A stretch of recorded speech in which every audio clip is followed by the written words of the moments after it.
ایک شخص آیا اور آقا کریم کی خدمت میں اس نے عرض کی، یا رسول اللہ صلی اللہ علیہ وسلم، کون سا صدقہ ہے جس کا اجر زیادہ ہے؟ جب آپ کاروبار کرتے ہیں تو کاروبار میں یہی کرتے ہیں کہ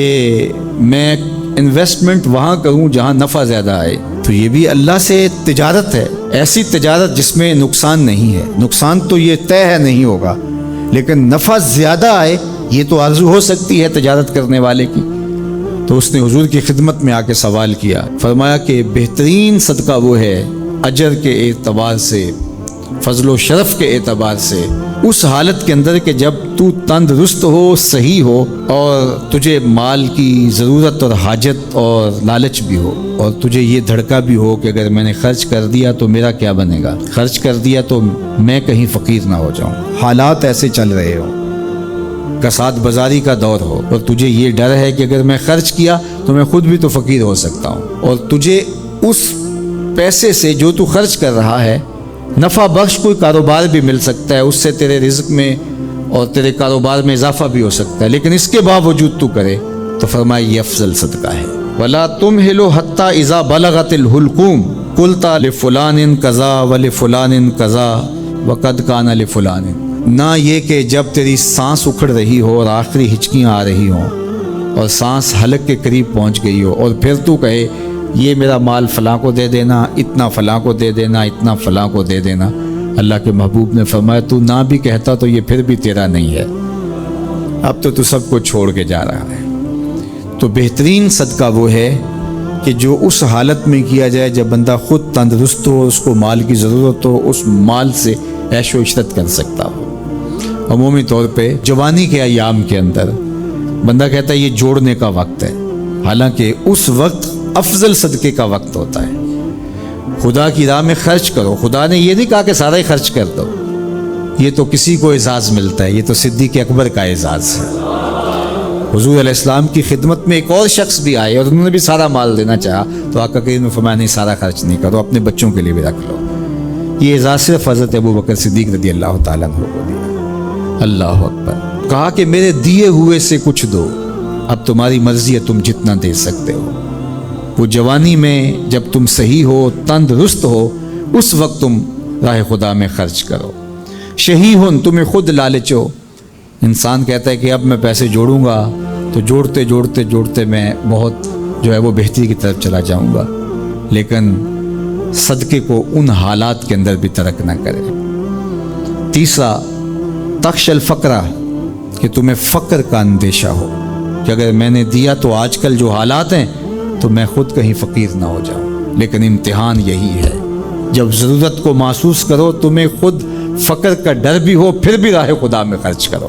تمہارا رب تمہیں فقیر نہیں ہونے دے گا۔ اس لیے کہ حضور علیہ السلام نے قسم کھا کے کہا، ما نقص مال عبد من صدقہ، میں محمد صلی اللہ علیہ وسلم قسم کھا کے ضمانت دیتا ہوں کہ صدقے سے مال گھٹتا نہیں ہے۔ اللہ اکبر۔ اور پھر وتامل الغنا، اور تم یہ سوچتے ہو کہ یہ پیسے ہم لگائیں گے کاروبار میں، فلاں جگہ پہ انویسٹ کریں گے تو بہت سارا نفع آ جائے گا، بندہ باز کا یہ سوچتا ہے اس نفع سے پھر دے دوں گا۔ اور میں نے دیکھا ہے کئی لوگ ساری زندگی ایسے کاٹ دیتے ہیں کہ اتنے ہوں گے تو دوں گا، نہ اتنے ہوتے ہیں نہ وہ دیتا ہے، کیونکہ یہ لالچ ختم ہی نہیں ہوتا۔ کوئی حکیم دوائی دے اور کہے کہ اس کے نتیجے کے اندر یہ ہوگا، اور مریض ایک مہینے کے بعد وہ دوائی استعمال کرنے کے بعد آگے کہے مجھے تو کوئی فرق نہیں پڑا، تو طبیب نبض دے کے کہتا ہے کہ تم نے پرہیز جو بتایا تھا وہ نہیں کیا، تب اس کا فائدہ تمہیں نہیں پہنچا۔ وہ کہتا ہے میں پرہیز تو نہیں کروں گا، مجھے شوگر کا مرض لاحق ہے، میں تو دبا کے میٹھا کھاؤں گا، لیکن میں تمہاری دوائی بھی لوں گا، لہٰذا مجھے شفا ہونی چاہیے، لیکن جو آپ پرہیز بتا رہے ہیں وہ میں نہیں کروں گا۔ ڈاکٹر کہے گا پھر کرتے رہو، دوائی بھی کھاتے رہو، لیکن فائدہ نہیں ہوگا۔ لیکن اگر مریض مکمل پرہیز بھی کرتا ہے اور پھر دوائی بھی لیتا ہے تو اللہ شفا عطا کرتا ہے۔ اللہ نے روزے کا نتیجہ تقوی رکھا ہے، لیکن ساتھ یہ شرط رکھی ہے کہ تم ان امور سے رک جاؤ جن سے تمہارے رب نے منع کیا ہے، پھر لازمی نتیجہ یہ ہے کہ تمہارا دل تقوی کے نور سے جگمگا اٹھے گا۔ اور اگر پورا مہینہ روزہ رکھنے کے باوجود بھی اتقاء کا نور نصیب نہیں ہوتا اور دل کو باطن کو روشنی نہیں ملتی، تو پھر اس کا مطلب یہ ہے کہ ہم نے اللہ کا روزہ نہیں، اپنی مرضی کا روزہ رکھا ہے، اپنی خواہشات کے مطابق بھوک کاٹی، اس کا کوئی فائدہ نہیں۔ اور حضور علیہ السلام نے واضح دو ٹوک لفظوں میں ارشاد فرما دیا، من لم یدع قول الزور والعمل به فلیس للہ حاجۃ فی ان یدع طعامہ و شرابہ، جو ایسے امور کو نہیں چھوڑتا جن سے منع کیا گیا ہے، تو پھر اس کے بھوکا اور پیاسا رہنے کی اللہ کو کوئی ضرورت نہیں۔ یہ خوراک بچاؤ مہم نہیں ہے کہ اللہ نے اس لیے روزہ فرض کیا ہے کہ تھوڑا خوراک بچ جائے، نہیں، بلکہ وَيُزَادُ فِيهِ رِزْقُ الْمُؤْمِنِ، ماہ صیام میں تو مومن کا رزق بڑھا دیا جاتا ہے۔ ہر شخص اپنا حساب لگائے تو اس مہینے میں اخراجات زیادہ ہوتے ہیں۔ تو یہ خوراک بچاؤ مہم نہیں ہے، بلکہ یہ تقوی کے حصول کا ذریعہ ہے مہینہ۔ اور اس پورے مہینے میں اگر ہم اپنے آپ کو بچائیں گے، اپنی زبان کو بچائیں گے، سب سے زیادہ جرائم گناہ ہماری زبان کرتی ہے، ہماری آنکھیں بھی گناہ کرتی ہیں، ہمارے ہاتھ بھی گناہ کرتے ہیں، ہمارے پاؤں بھی برائی کی جگہ پہ چل کے جائیں تو گناہ گار ہوتے ہیں، ہمارے کان بری چیزیں سنیں تو یہ بھی گناہ گار ہوتے ہیں، لیکن سب سے زیادہ گناہ ہماری زبان کرتی ہے۔ تو اس لیے ماہ صیام میں زبان کو کنٹرول کرنے کا کہا گیا۔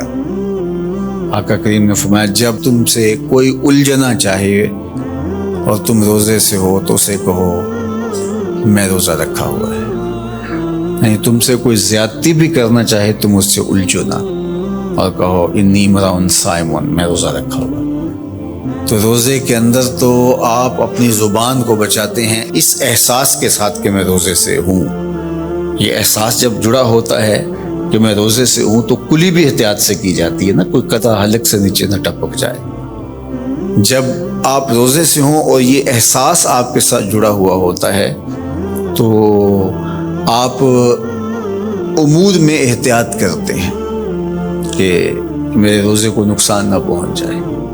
تو کیا صرف کھانے اور پینے سے ہی روزے کو نقصان پہنچتا ہے یا روزے کو نقصان پہنچانے والی اور چیزیں بھی ہیں؟ تو اگر غیبت ہے، جھوٹ ہے، بہتان تراشی ہے، سب و شتم ہے، حتیٰ کہ فضول گوئی ہے،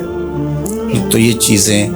روزے کے نور کو ختم کر دیتی ہیں اور پھر وہ بندہ بھوک اور پیاس کاٹ رہا ہوتا ہے۔ تو بھوک اور پیاس سے مقصد جو حاصل ہونا ہے، دیکھو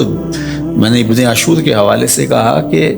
کچھ چیزیں ہیں کہ ہمارا ذہن طے کر لیتا ہے اور ان سے دور رہنا ہمارے لیے مشکل نہیں ہوتا، جس طرح مردار ہے، خنزیر کا گوشت ہے، اور اس طرح کی بہت ساری چیزیں ہیں، ہزاروں ایسی چیزیں ہیں جس سے ہم بچتے ہیں اور ان سے بچنے کے لیے ہمیں کوئی محنت نہیں کرنا پڑتی۔ وہ کہتے ہیں ہمارا مائنڈ کلیئر ہو گیا کہ یہ حرام ہے، یہ گناہ ہے، ہمارے رب نے منع کیا ہے، تو بس ان سے ہم بچ جاتے ہیں۔ اگر ہم اس کی فہرست بنائیں تو وہ سینکڑوں میں، ہزاروں میں چلی جائے، جو اللہ کی توفیق سے ایک مسلمان نہیں کرتا۔ صرف اس احساس کے ساتھ کہ میں مسلمان ہوں اور وہ نہیں کرتا۔ لیکن بہت ساری ایسی چیزیں ہیں کہ تم اس بات کو تسلیم کرتے ہو کہ ہم مسلمان ہیں، ہم نہیں کرنا چاہیے، لیکن اس کے باوجود تم کر رہے ہوتے ہو۔ تو ان ساری بیماریوں کا علاج روزہ ہے۔ تو اب روزہ بھی اگر ہم نے دیکھیے اور کوئی دوائی کارگر نہیں ہو رہی یہاں، تو یہاں روزہ چاہیے، اور اس دوائی کے ساتھ بھی اگر پرہیز نہیں کریں گے تو بیماری تو بڑھتی رہے گی، تو آہستہ آہستہ جو ہے وہ بیماری جڑ پکڑ جائے گی، پھر بہت مشکل ہوگا نکالنا۔ تو روزہ ان ساری بیماریوں کا علاج ہے جن کو ہم ختم نہیں کر پاتے۔